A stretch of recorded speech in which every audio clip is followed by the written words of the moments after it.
Ogreti ste že dovolj, zato ker roke na pulte, 5 sekund časa imate za odgovor. Vsaka hitra celica vam prinese 2 točki, manjca brcanje pod mizo pa je tukaj nedovoljeno.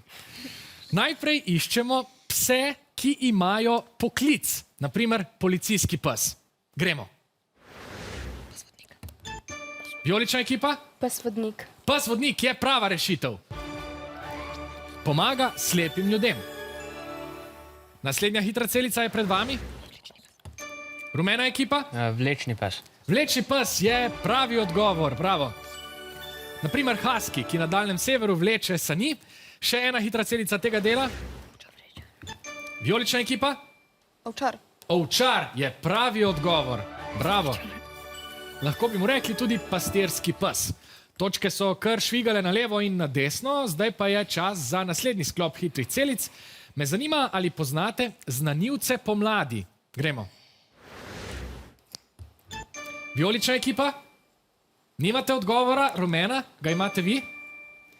Vam ga povem jaz? Ali pa ga je celo Žan zdaj le dobil?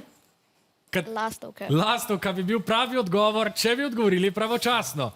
Tudi lastovke bi vam priznali. Gremo naprej.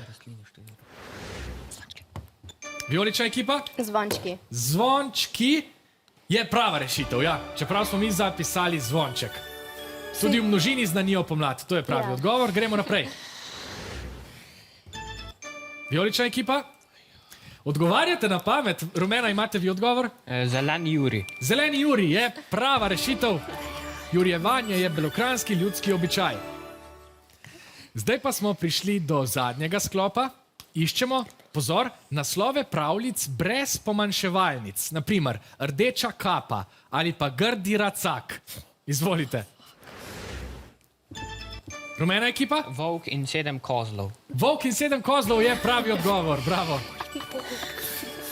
To je volk in 7 kozličkov brez pomanjševalnic pri kozličkih. Gremo naprej. Rumena ekipa? 3 prašiči. 3 prašiči, zveni zelo imenitno. To je tudi pravi odgovor, namesto 3 prašičkov. In še zadnja hitra celica današnjega dne. Vijolična ekipa? Jan in Meta. Jan in Meta je prava rešitev.